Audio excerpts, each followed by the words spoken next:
Well, what's the purpose of life? Well, it's the same question. What should I aim at? Those are the same questions.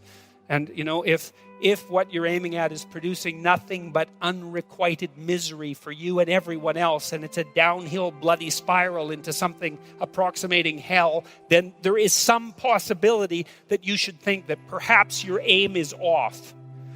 Well, who cares what your aim is? Well, your aim determines the manner in which the world lays itself out to you emotionally. No one, especially no one who's been seriously hurt or seriously depressed, like in pain, no one ever says, oh, well, who cares about that? Because if you can say that about your pain, all that means is you actually haven't been in pain. And so you're moving towards wherever you're going, and it's working. You get some positive emotion. You get some motivation that adds zest to life. It adds interest and engagement and meaning to life. It pulls you into life. You have emotional systems that help you decide whether you're on the right path. Because if you have to do things, you're on a path. And if you're going somewhere, you better be on the right path. And so then you need something to tell you whether or not you're on the right path. And that's what your emotions do. Your positive emotion and your negative emotion. They're orienting systems that tell you whether you're on the right path. And the path is defined by the goal. So you need a goal. So that's the first thing to think about. It's really, really, really, really important to think about this. If your life is not the way you want it to be, it's possible that your goal is not what it should be. And that's a fundamental religious teaching, by the way. I would say that might be the fundamental religious teaching of Buddhism. Right? Because the Buddhists teach in some sense that everything is Maya or illusion. And it's a complicated idea, but partly what it means is the way the world manifests itself to you is in large part determined by your aim within the world. And so by switching aim, you can switch whether something is positive or negative. Like, let's say you come home and you find your wife's having an affair. It's like, man, you're not happy. You're one bitter, twisted, angry person. And, you go down to the bar and you have a few drinks and you thought, God, I really never liked her. And you think, hey, this is the best day of my life. My wife had an affair. It's like, I'm free. I know this is a ridiculous story, but you get my point. It's like you can make a switch like that. And you think, well, isn't it so strange? It's like half an hour ago, I was like bitter and twisted and angry and resentful and anxious and frustrated and disappointed because there was something I wanted and I wasn't getting it. And now all of a sudden I've decided I didn't want that and everything is switched around. And so that's a miracle that can happen. And so put your house in perfect order before you criticize the world. Well, so what's the idea? It's like, well, if the world isn't up to your standards, let's say, first of all, you might ask yourself about that to begin with. It's like, the world isn't up to your standards. Really?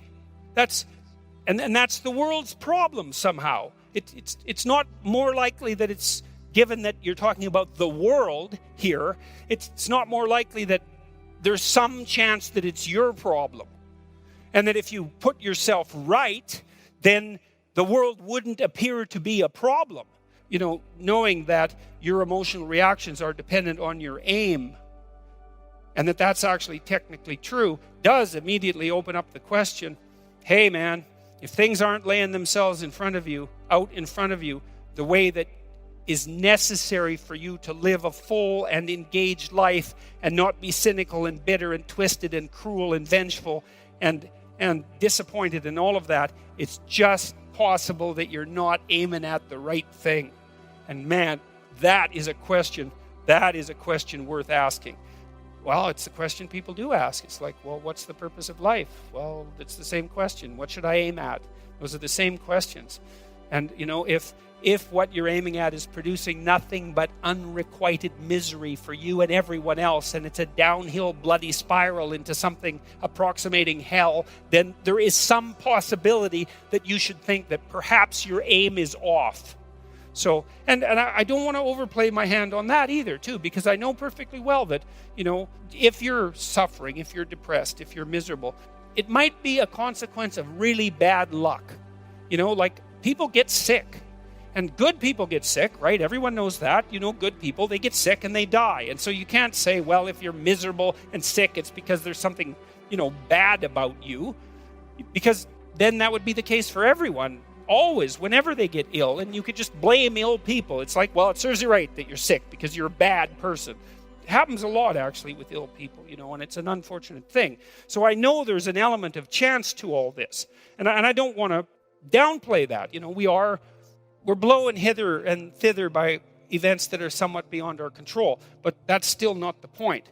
The point is that to a large degree, you can determine the manner in which the world manifests itself to you by changing your aim.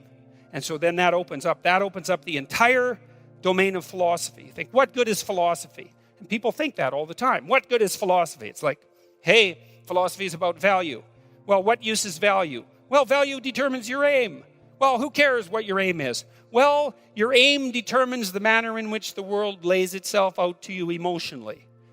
Well, who cares about that? No one says that. The argument stops there because no one, especially no one who's been seriously hurt or seriously depressed, like in pain, no one ever says, oh, well, who cares about that? Because if you can say that about your pain, all that means is you actually haven't been in pain. Because if you're in enough pain, you will not say that, that's for sure. So, you need to know what to aim at. Now, you aim at something, you've got a goal, and then you see that you're making progress towards the goal. That's a good thing. That makes you happy. It actually, technically, there's a system, dopamine system, neurochemical system, and it tells you that you're moving forward in the manner that you should be according to the dictates of your plan. Doesn't necessarily tell you whether you have a good plan. That's a more complicated problem, because who knows if you have a good plan. But one thing that you could know is that a plan is better than no plan.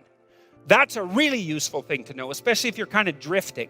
It's like, well, I'm going to find myself. It's like, no, just pick something and move towards it.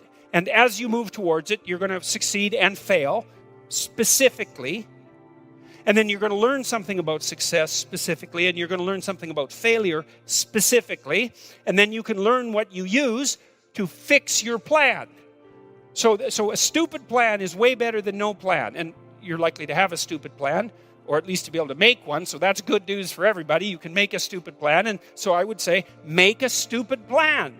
And then implement it. Not any stupider than it has to be. You could think about it a little bit, but then implement it. And have your successes and failures along the way and learn from them. And then you can rejig the goal. You can move the target. That's fine. That's part of the game. It doesn't have to be fixed. It's a movable target. And maybe what you're trying to do is to move the target to an ever better place. And you're trying to move the target towards something like an ultimate ideal. You're trying to find out what that ultimate ideal is. And part of the way you figure that out is by moving towards a target and by learning about success and failure along the way, because then you can inform yourself with regards to what might constitute a reasonable aim. And so that's the reason to go out in the world and make some mistakes, And then you're going to. It's okay to make the mistakes. It's not so okay not to learn from them, because then you make the mistakes again. That seems pointless. And so you're moving towards wherever you're going, and it's working. And so you get some positive emotion. You get some motivation from this dopaminergic system that adds zest to life. It adds interest and engagement and meaning to life. It pulls you into life. And that's worth thinking about. You might wonder about whether or not you should be engaged in life. And then if all of a sudden you're doing something, and because you're doing it, you get engaged in life, then it seems like that might be the very definition of a good thing. It's evidence. The engagement is evidence that you're actually doing a good thing, a worthwhile thing in life with all its suffering and misery and brutality. It's like you've got a pathway, you've got an aim, you're moving forward, you're engaged. Excellent. Your nervous system, very deep down, this dopaminergic system. It's associated with a part of the brain called the hypothalamus. It's a really, really old part of the brain. It's not some new thing that popped up like 15,000 years ago. It's ancient. It's there to orient you in the world. And so if it's saying, hey man, you're on the right track, it's like, that's worth noticing.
Now, you can criticize it out of existence. You can question your aim continually. It's one of the, what would you call it, dangers of our capacity to abstract. But, if you're a smart person who doubts, you also might be smart enough now and then to doubt your doubt and just to notice and to pay attention. And something I explain to my clinical clients and my students often. It's like, if you're trying to put your life together, watch yourself for a couple of weeks. Like you don't know who you are. Because if your life isn't together, you don't know who you are. So just watch yourself like you don't know who you are. And notice now and then if you're engaged in something. And you kind of have to wake up, because if you're engaged in it, you don't quite notice, right? Because you're engaged in it. But afterwards, you might think, oh, I just spent an hour and I didn't notice that it was an hour. I was in it. That's good. You're in the right place at the right time, doing the right thing. There's something about that that's right. And maybe you're not in good shape and that happened to you 15 minutes once in 2 weeks. It's that's pretty dismal. And the rest of the time it was wretched. It's okay, fine. Well, maybe in the next 2 weeks you see if you can do it for half an hour. And then maybe for 45 minutes. And then maybe for an hour, right? You can start practicing being in that place. That's a very useful thing to learn. It's oh, look, I'm interested in what I'm doing. I'm engaged in it. Now, how did I get here?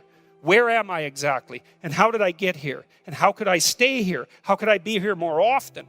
Those are all questions you have to ask yourself. Well, that's the beginning of philosophy as well. And you think, well, why bother? And the answer is, well, you want to be engaged in your life? Well, why would you? Well, it's positive. It's analgesic. It fights off pain. Quells anxiety. It gives you purpose.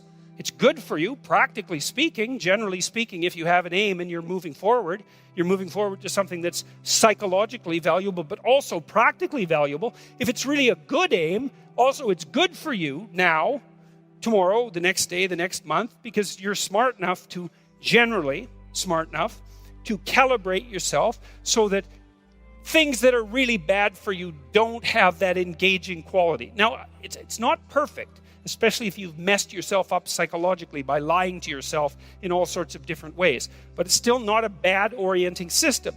And then the other thing you can also notice is, well, when are you doing things that make you feel really awful by your own standards? It's oh, look, I just did something, had some interaction with someone, and now I feel awful. It's well, maybe you could not do that. Whatever it was.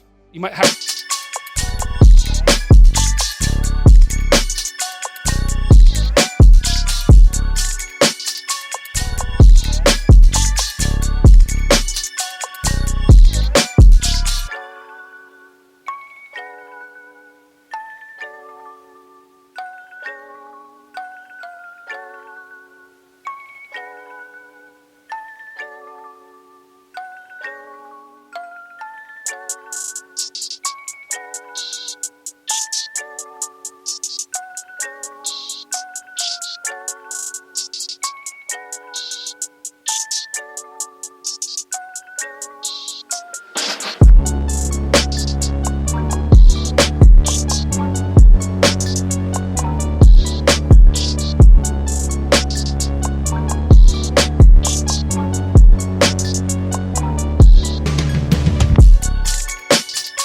think it through.